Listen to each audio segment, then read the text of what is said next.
नमस्कार दोस्तों। आज की जो प्रेस वार्ता है, जो एक सीरियल इस देश के अंदर लगातार चल रहा है, एक धारावाहिक। कल हमने कहा था कि 42 दिन के अंदर 59 नोटिफिकेशंस, आज 43वें दिन 60वां नोटिफिकेशन। तो मुझे लगता है कि इससे बड़ी कोई कॉमेडी इस देश में अभी तक हुई नहीं है।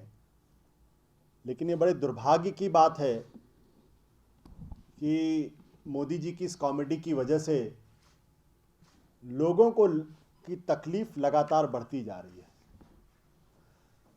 परसों एक फैसला आया रिजर्व बैंक की तरफ से कि 5,000 से ज़्यादा के नोट्स, पुराने नोट्स अगर डिपॉजिट किए जाएंगे तो बैंक के 2 ऑफिसर के सामने उस शख्स को, डिपॉजिट करने वाले को बाकायदा एक्सप्लेन करना पड़ेगा, उसकी पूछताछ होगी और ये चेक किया जाएगा कि वाकई में ईमानदारी के साथ पैसा जमा हो रहा है या इसके पीछे कुछ खेल है। जैसा कि मैंने कल बताया था कि देश के प्रधानमंत्री ने खुद ये कहा था 8 नवंबर को कि 30 दिसंबर तक 50, 500 के नोट और 1000 के नोट जमा किए जा सकते हैं। देश के वित्त मंत्री ने कहा था कि जल्दी क्या है, अभी तो बहुत वक्त है स्कीम में, अभी भीड़ मत लगाइए। लेकिन देश के प्रधानमंत्री की बात का कोई मतलब तो बचा नहीं है इस देश के अंदर। जो हालत नरेंद्र मोदी जी ने कर दी है, वैसी स्थिति में कल 2 दिन तक लोगों को जो तकलीफें हुई, और पहली बार देश में देखने में आया कि देश का वित्त मंत्री कह रहा है कि भाई जो रिजर्व बैंक का जो नोटिफिकेशन है उससे आप लोग परेशान मत होइए, आपको किसी को तकलीफ नहीं होगी, हमने कह दिया रिजर्व बैंक को। उसके बाद भी बैंकों ने साफ कह दिया कि जब तक लिखित तौर पर मेरे पास कोई आधिकारिक आदेश नहीं आएगा तब तक 5,000 से ज्यादा के नोट जमा करने वालों की जो आरबीआई की नोटिफिकेशन थी उसके हिसाब से ही पूछताछ होगी। अब आप समझ सकते हैं कितनी गंभीर स्थिति है कि देश के प्रधानमंत्री की बात का कोई मतलब नहीं है, झूठ बोला गया। देश के वित्त मंत्री की बात अब बैंक के अधिकारी नहीं मान रहे हैं। आप कितना कैबिनेट मिनिस्टर कॉन्स्टिट्यूशनल पोजीशन को कितना बिलिटल कर सकते हैं, उसका कितना मजाक बना सकते हैं, यह नरेंद्र मोदी जी की सरकार ने पिछले 8 नवंबर के बाद से साबित कर दिया है कि वित्त मंत्री कोई बात कह रहा है और उसकी बात मानने को बैंक वाले तैयार नहीं है। गवर्नेंस का इससे बड़ा फेलियर, इससे बड़ा मजाक आजाद हिंदुस्तान में आज तक नहीं हुआ है। अब तो उनके अपने दोस्तों की हिम्मत और धैर्य और सब्र खत्म होने लगा है। डिमोनेटाइजेशन के मसले पे मुख्यमंत्रियों की एक टास्क फोर्स बनी थी जिसकी जिम्मेदारी आंध्रा के मुख्यमंत्री एन चंद्रबाबू नायडू को दी गई थी। और मैं अपने उन साथियों को बता दूं कि एन चंद्रबाबू नायडू हिंदुस्तान के शुरुआती मुख्यमंत्रियों में से एक है जिन्होंने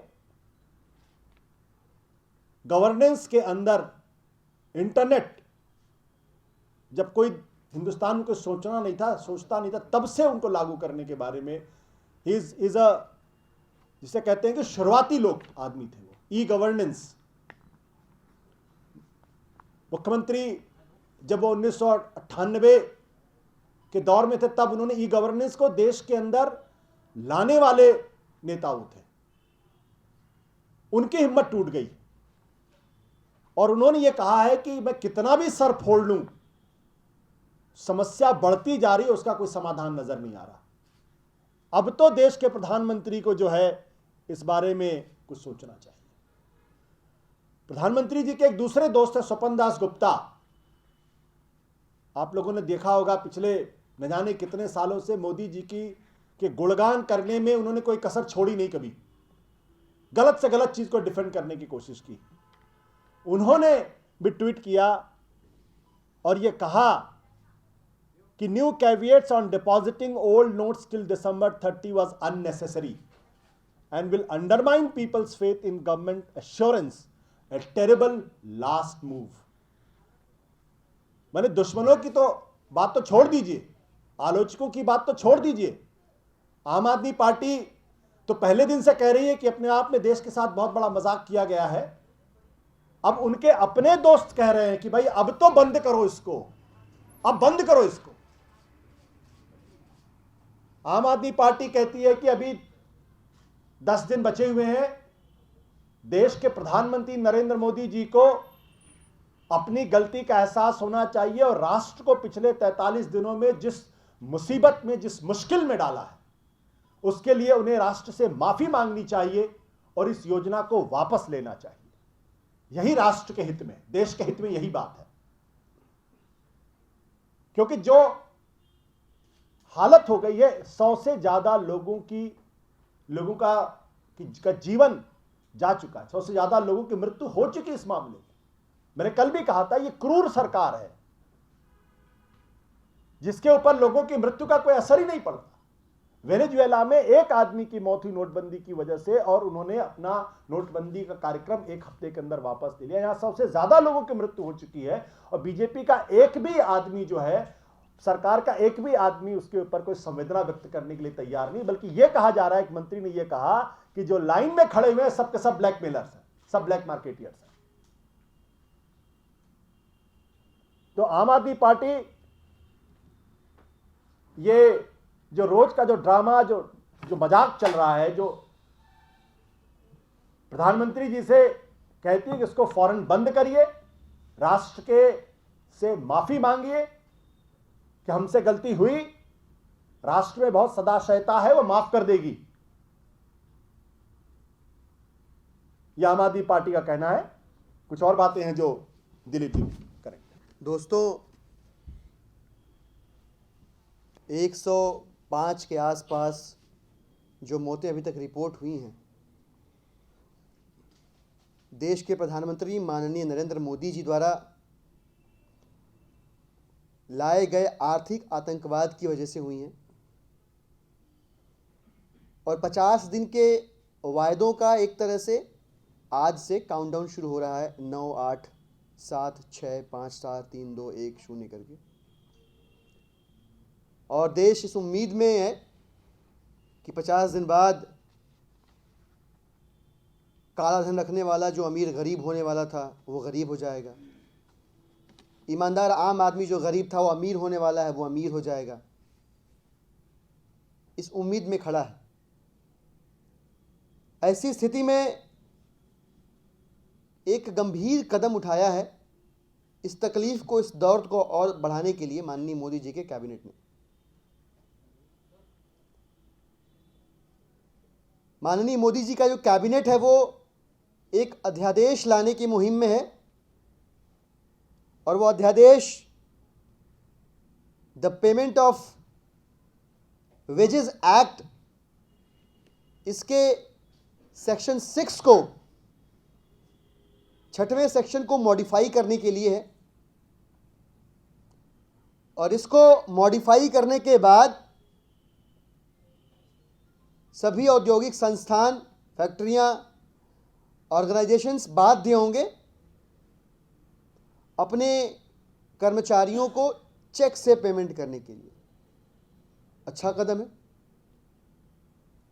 पर यह अच्छा कदम सही ऑर्डर में नहीं उठाया गया है। यह दूसरा कदम था।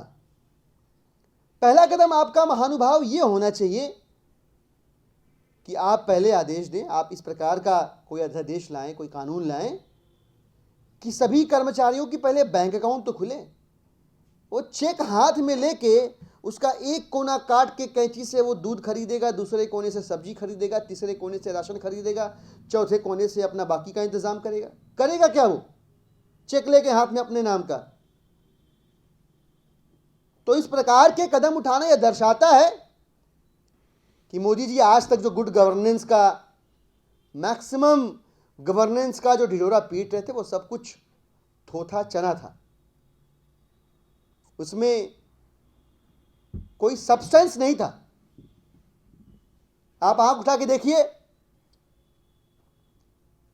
30 दिन बीतने पर ही 45,000 लोग आपके पड़ोस में फरीदाबाद इंडस्ट्रियल एरिया में बेरोजगार हो गए।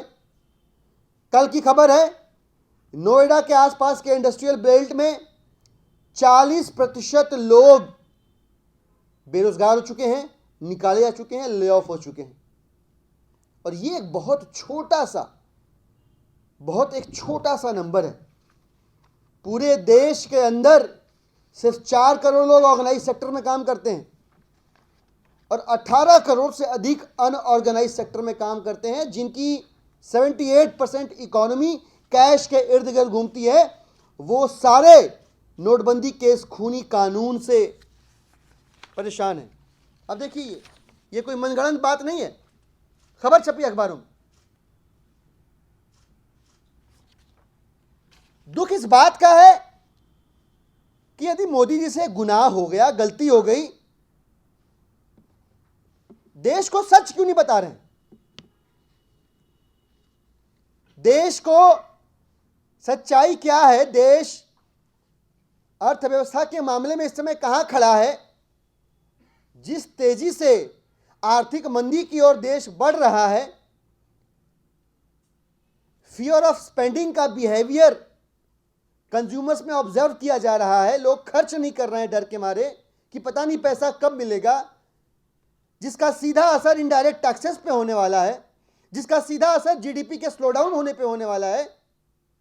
और इनके जो दुष्परिणाम होने वाले हैं, ये इनकी सरकार के अंदर बैठे लोगों को मालूम है। देश को इससे अनभिज्ञ रखा जा रहा है। ये बहुत बड़ा गुनाह कर रहे हैं। हमें लगता है कि आज से इनके 50 दिन के वायदों का जो काउंटडाउन शुरू हुआ है, इनको समय रहते माफी मांगनी चाहिए अपने इस मिस एडवेंचर के लिए। नहीं तो देश फिर यह मानने को बाध्य होगा कि 15 लाख रुपए जो सबके खातों में आने वाले थे, उसके बाद यह मोदी सरकार का सबसे बड़ा जुमला था। आर्थिक आतंकवाद फैलाकर इस जुमले के जरिए 100 से अधिक लोगों की माननीय मोदी जी ने जान ले ली।